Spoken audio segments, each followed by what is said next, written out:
only hands that will wield this power are mine.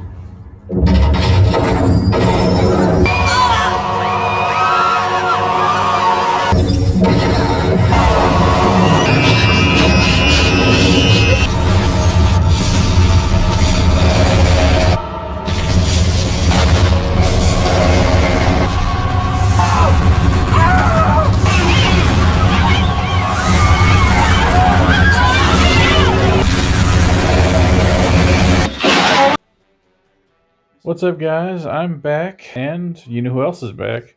That's right, Jean Grey of X-Men fame. About a week ago, I saw the new Spider-Man film, Spider-Man Brand New Day, and while I would have done a typical review of it, I kind of wanted to talk more of my biggest problem with the movie, and that happens to be the villain. And for the 4 people on the planet who haven't seen this film, because it's made as much money as the gross domestic product of a small nation, there will be spoilers ahead for the film, obviously. And I guess the title of the video gives that away too, but I digress.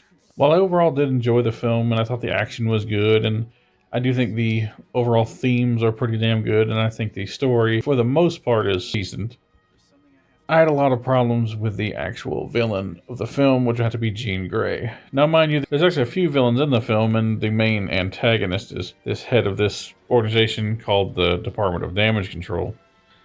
This character basically kidnapped Jean Grey's sister, and thus Jean Grey goes on a warpath, attempting to kill, assault, torture, and just destroy and terrorize the people of New York in a poor attempt to get her sister back.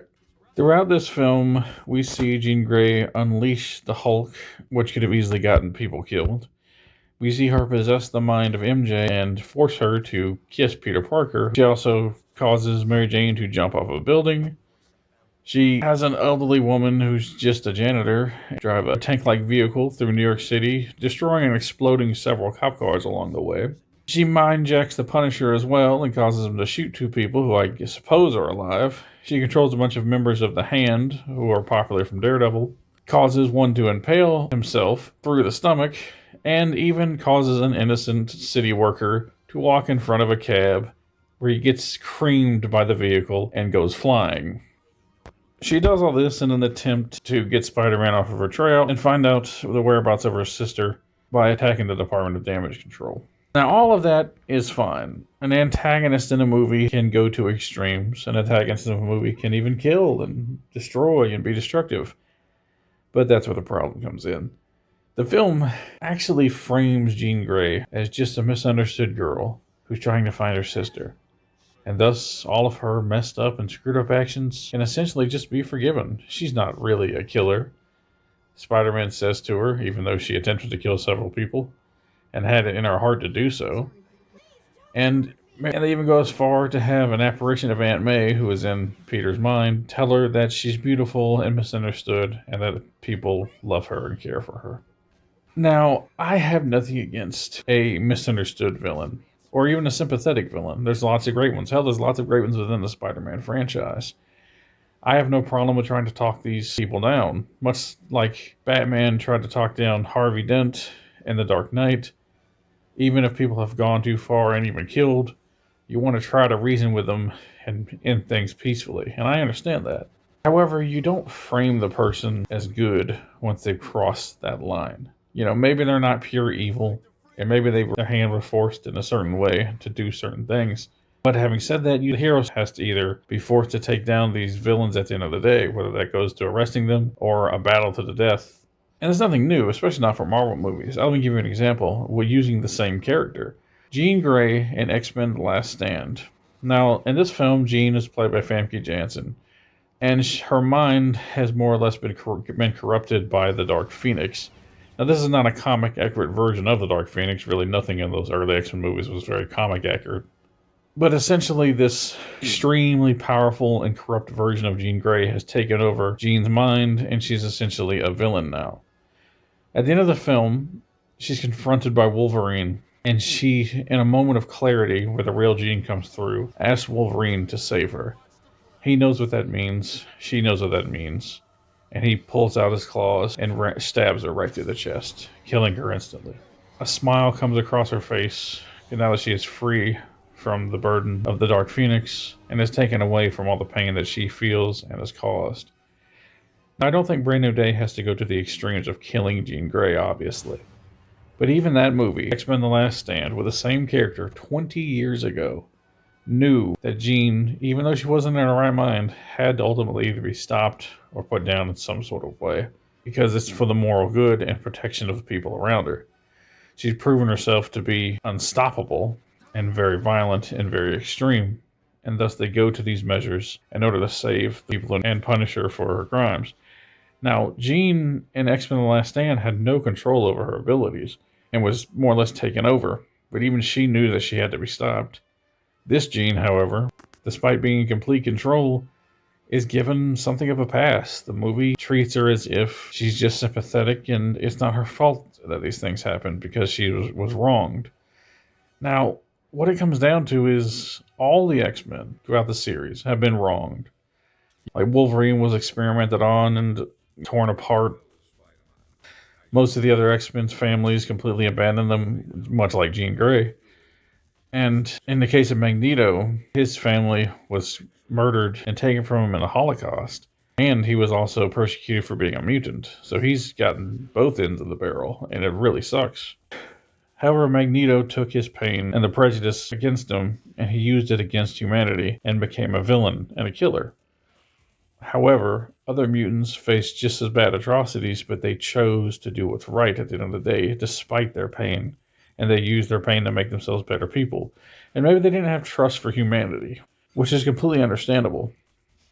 And maybe they weren't the nicest people, such as like Logan, for instance.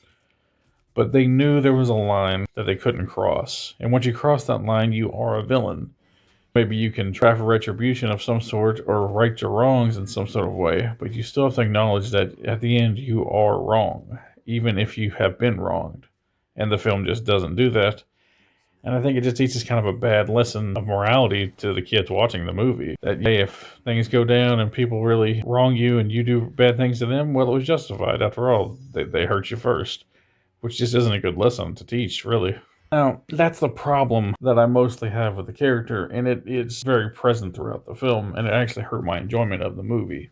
Now, overall, I still very much enjoyed the film, and I do think it's worth watching, but they really have to work on Jean as a character going forward if they want to salvage her and make her anything like her comic book counterpart. And here's how I think they could possibly do that. There's two routes that I think they could take, and the first route I would say is the Dark Phoenix route. Now, you don't have to have her taken over by the Dark Phoenix already, but you could show that the Dark Phoenix has started to manipulate her mind, so to speak. This is somewhat accurate to the comics because before the Dark Phoenix really took over Jean Grey, it did manipulate her in some ways. And I think that maybe you could show like a retcon in the next film that she appears in to show that when she did the more heinous things, such as the attempted murder and psychological torture, that she wasn't maybe in her complete right mind. That is a possible retcon that you could do to show that even though she was trying to get her sister back, she may have gone too far, but it wasn't completely her fault. That's one way I think you could solve this. Another way, and the director of the film said that she didn't technically kill anyone, so I guess we have to take his word for it since it is his movie. But I think in a future project, if they're not going to do the Dark Phoenix route, have her acknowledge what she did was wrong, maybe visit the guy in the hospital who got hit by the car, and have her, change as a person and say that Spider-Man helped her see the error of her ways. It's just a small, little, subtle thing, but it would show that she's not just completely unculpable for the crimes that she committed, and show that she is a good person deep down despite her flaws. And I think that could work. But you have to have some sort of retribution, or at least acknowledgement that what she did was wrong, all things considered. And unfortunately, I don't know if they're going to do that going forward. I very much like Jean Grey as a character, and I think that Sadie Sink did a good job as the character, despite some of the flaws that I have with the movie.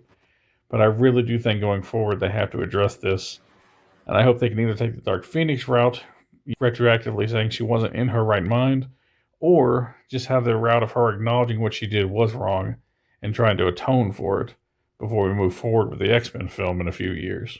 Now, I'm not much of a writer, and I know that it would be a little more complex than that. They'd have to write it in properly and really make it fit with future movies. But I do think this is something that does need to happen if they want us to take this character seriously going forward. Because if they just start an X-Men movie and they just kind of gloss over all the bullshit she did, well, that's just teaching kids really the wrong lessons out there.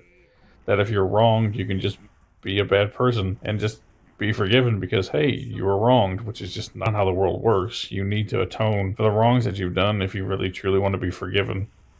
And this is not me trying to preach or say how people should feel, but at the end of the day, heroes, especially in fiction, have a line that they can't cross. And if they do cross that line, which Jean, if she hasn't straight up crossed it, she's become damn close to crossing it, have to at least have some sort of retribution if you ever wants to take them serious as heroes.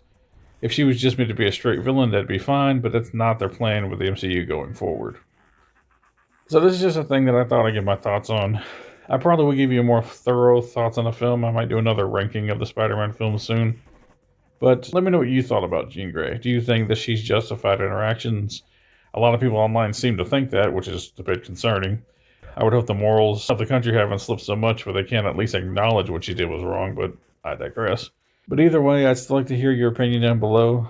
Or just let me know your favorite of the Jean Grey actresses. Mine personally is still Famke Janssen, but we'll see what Sadie can do going forward and if they can improve the character. I thank you all for watching, and peace out.